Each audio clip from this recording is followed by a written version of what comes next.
शारदा भवानी राख सभा बीच पानी। दुखियों के दिन हई बुद्धियों के ही नहीं। हाथ जोड़ी परतानी पहिया मैया वही कहेला आदित्य गवैया हे मैया।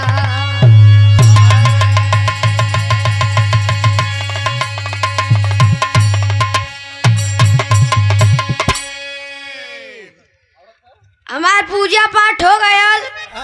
कुछ बजा क्या हुआ मास्टर?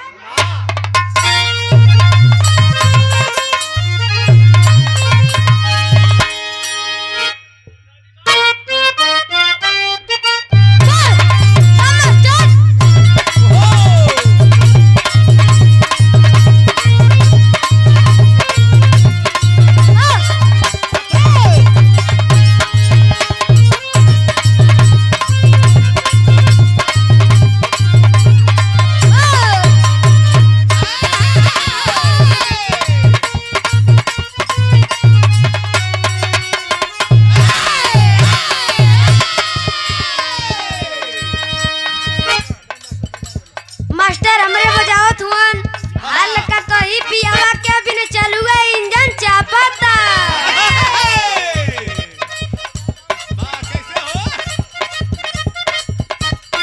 हाल का कहीं पियावा के बिना चलुआ इंजन चापता।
महाराज जी पप्पू यादव उनकी ओर से 101 रुपए उनके चरणों में मैं प्रणाम करता हूँ। बंसराज यादव बाबूजी की ओर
उनके चरणों में मैं प्रणाम करता हूँ।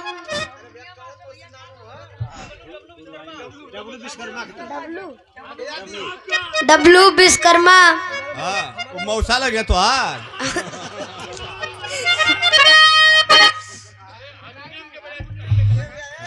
हारमोनियम के बड़े अच्छा कलाकार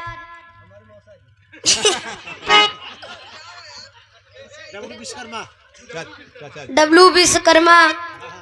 101 रुपया।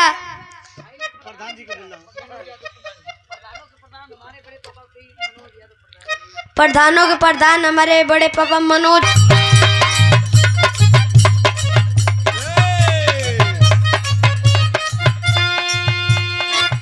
हिले के पलंगिया तो रोज हिलता, बाकी ना भतार में वो मजा मिलता।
खुशी कोनो लड़का कोनो लड़की से कहता घेरले बाबा दरा सटता रूप जरा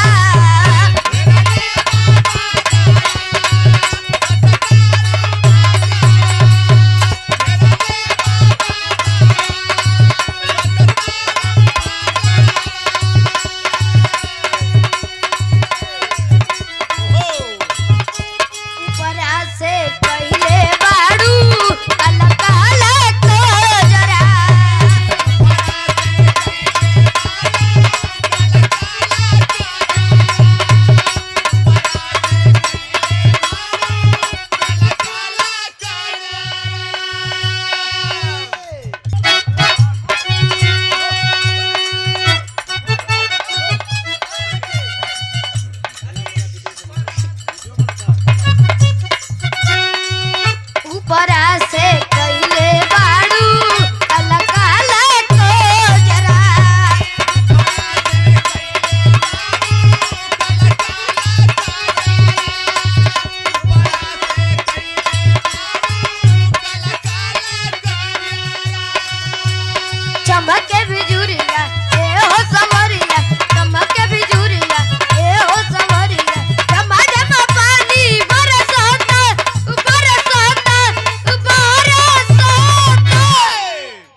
गोरी तोरी चुनरी बा लाल लाल रे, गोरी तोरी चुनरी बा लाल लाल रे, रोड पर चलेलू कमाल चल रे।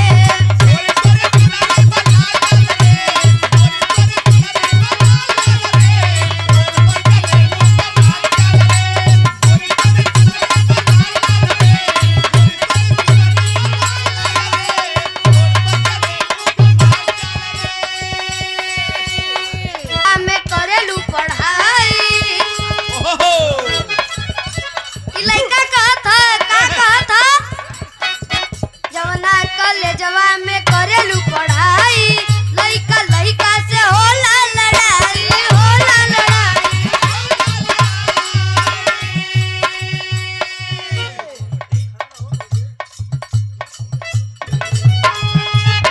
जवना कॉलेजवा में करेलू पढ़ाई, जवना कॉलेजवा में करेलू पढ़ाई, लइका लइका से होला लड़ाई, होला लड़ाई। अरे बुढ़ो चिल्लाले सब माल मल रे, बुढ़ो चिल्लाले सब माल मल रे, रोड पर चलेलू कमाल चल रे।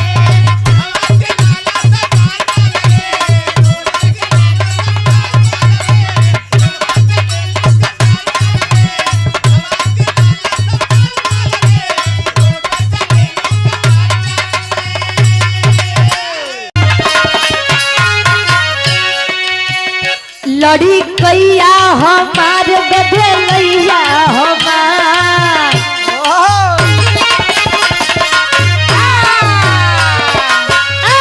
कौन दुलही कहे राम कमल चचा, ए चचा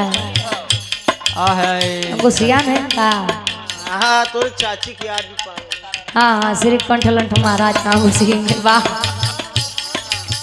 कहे गधलैया हमार लड़ी कैया हमार, जनी जा बलम पर देसवा, गधलैया हमार गधलैया हमार, जनी जा बलम पर देसवा, गधलैया हमार गधलैया हमार, जनी जा बलम पर देसवा, लड़ी कैया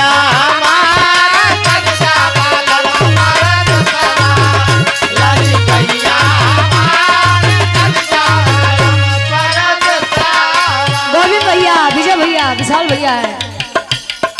ये आज के समय में ये राजनीतिक मंच तो नहीं है, लेकिन बात राजनीतिक बात। देशवा परेशान, देशवा परेशान, आइल पनौती ऐसन बा, देशवा परेशान, देशवा परेशान, आइल पनौती ऐसन बा, देशवा परेशान, देशवा परेशान, आइल पनौती ऐसन बा, देशवा परेशान,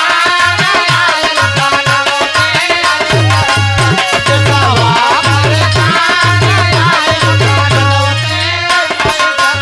कहे देशवा परेशान, देशवा परेशान, आइल पनौती ऐसा में बा कुल परेशान है। सबकी दिक्कत यही है, बेरोजगार नहीं मिल रहा है।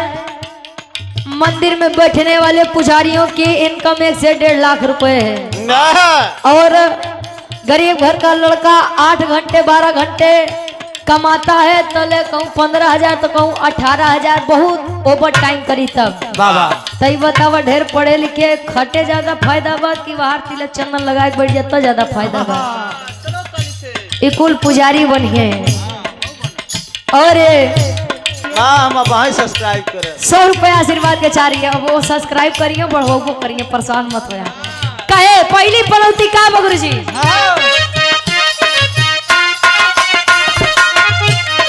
मंदिर मस्जिद में दिया उलझाए, दिया उलझाई हो दिया उलझाए, दिया उलझाई हो दिया उलझाई,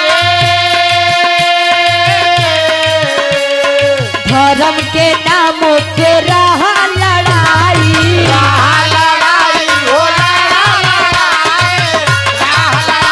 हो महंगाई से भय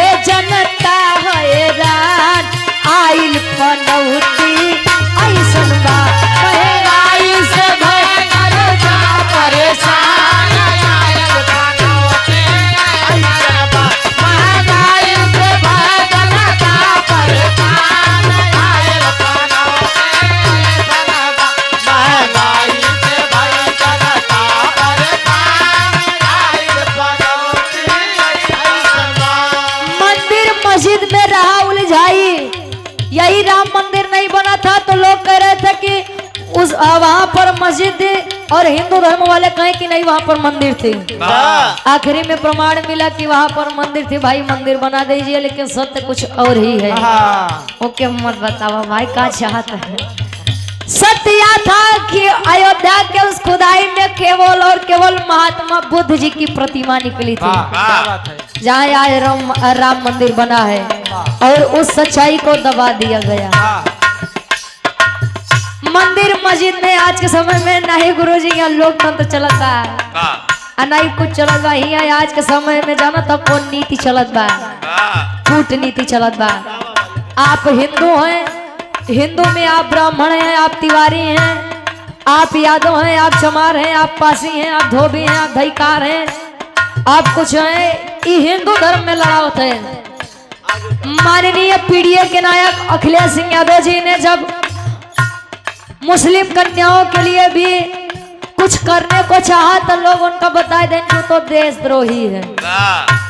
जब मुसलमान रहे इसी भारत देश में रहे हैं तो अपने अधिकार की मांग करने क्या पाकिस्तान जाएंगे? अंतरा के दूसरे अंताल में कवि जी लिखते हैं इनका,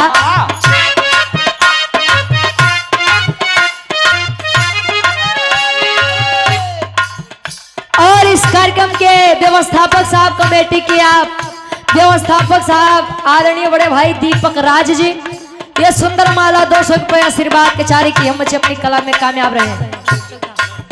कवि जी लिखते हैं कैसे,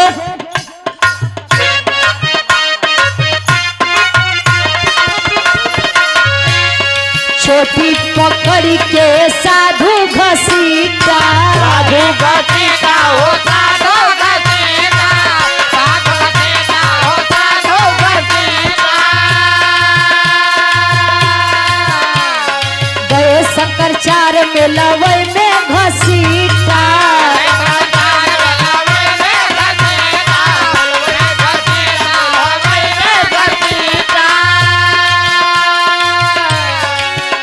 नहीं किए स्नान, नहीं किए स्नान, आइल पनौती ऐसन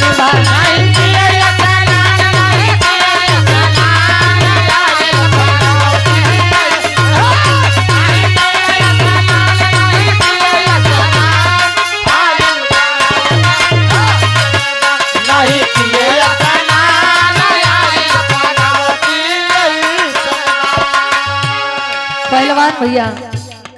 माघ मेला लगा है प्रयागराज में, तो प्रयागराज में एक बाबा आए थे, उनका नाम है शंकराचार्य जी। अपने शिष्यों के साथ दुर्व्यवहार किया गया, उनके साथ मेले में मारा गया, पीटा गया और स्नान नहीं करने दिया गया और स्नान भी नहीं किया।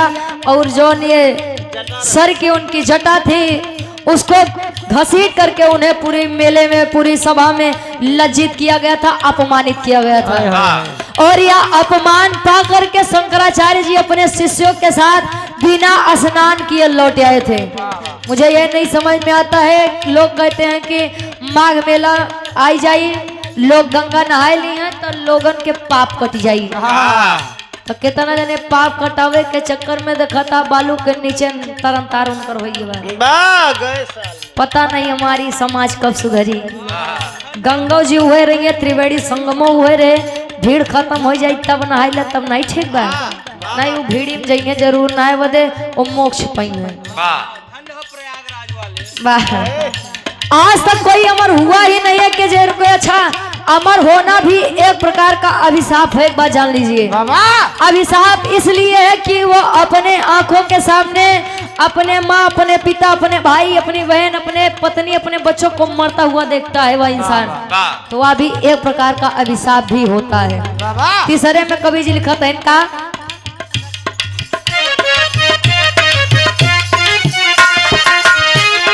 रक्षक ही बन गई लेता है कसैया,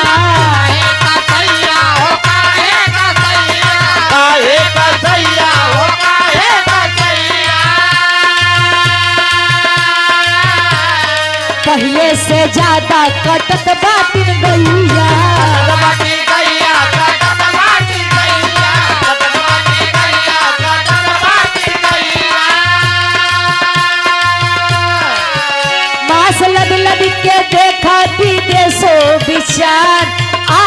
पनौती ऐसन बा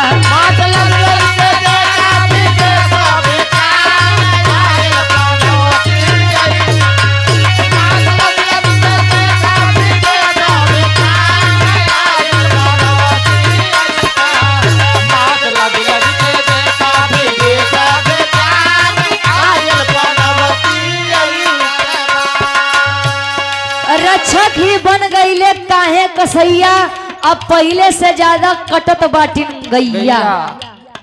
आज एक बार पीछे में रोक लगा रहा कि गौ हत्या करना पाप है, गुनाह है। गौ हत्या बंद करो। और गौ हत्या ये तनी बढ़ी के गुरु जी अपनों तो खाते हैं विदेशों पहुँचावत है, वही करवावत है। हाँ हाँ अब या देश के थोड़ी क्यों वहीं जो कटवावत है तो बाहरी देश के रहे, मतलब इतना सफे झोट इतना चूतिया बनावत हैं लोगन के। यार अरावली वाला पर्वत, अरावली पर्वत वाला मुद्दा सामने लेके आए लोग, वहाँ भिड़े तो यार टिकट के दाम महंगाई के बाद तब वो लोगन नहीं सुधरत हैं भाई। सबकी दिक्कत यही है का साण बाबा चरत हैं का चीनत हैं का कि पंडित जी खेते आई, यादव जी के खेते आई, चमा जी के खेत के कर खेत बा, लेकिन फिर भी पता नहीं का हुआ पड़ा है ना बीजेपी हमारी है। अब की बार मोदी सरकार। भाइयों एवं बहनों उत्तराखंड में पाग रही चले ऐसे कहे नहीं, भाइयों एवं बहनों कहे भारत देश के ऊपर विपत आवे वाली बा। जैसे उत्तराखंड में बिन बुलाए बादल कब फाटी जाए, कुछ पता नहीं। वैसे आज के समय में बीजेपी का कह दे ई क्यों नहीं जानत बा। आखिरी बाबा अगर हमार बात आप लोगों के बुरा लगी हो तो तहे दिल से माफी मांगत है, लेकिन जो सत्य है वो सत्य है। आखिरी भाव कैसे ये सबसे बढ़िया मुद्दा बा। रोजगार मंगी है तो मिली हो लाठी, हो लाठी हर मिली हो लाठी, मिली हो लाठी हर मिली हो लाठी। 5 किलो राशन में का करियो गाठी, का करियो गाठी हो का करियो गाठी, का करियो गाठी हो का करियो गाठी। रोजगार मंगी है तो मिली हो लाठी। अब 5 किलो राशन पे का करियो गाठी। 5 किलो राशन देते हैं तो गुरुजी कहूँ अम्मा प्लास्टिक का चावल यावत बा, कहूँ कुछ यावत बा। परिवार में 10 सदस्य यहाँ तो 5 जने का राशन काट देंगे या बड़े काट देंगे कि पहले अब का नाम जोड़वा, नाम जोड़ते हैं ना यहाँ तो जोड़वाई है कैसे। 5 किलो राशन दे के 5 क्विंटल गेहूँ चाउर रोज चरवावत है। अब ठंडी आई के बाद देखा था जातो बा कितना साण बाबा ही फराद हो गए। और रोजगार के बात करे जाबा तो इतना मार पड़ी, इतना मारा जाबा। बच्चे बड़ी मेहनत से बाहर जा करके रूम लेकर पढ़ाई लिखाई करते हैं, बड़े उम्मीद से पेपर लिख के आते हैं और रूम में पे पहुंचत पता ही लग जाती पेपर वही लीक हो गया। तो लड़के सोचे जाएंगे कि रोजगार तो मिली ना, ऐसे बढ़िया चल के पंडे बन के बैठा वही मिली। आखिरी बाबा अमलेंदु कहे रुचि का नुकसान आइल पनौती ऐसन बा।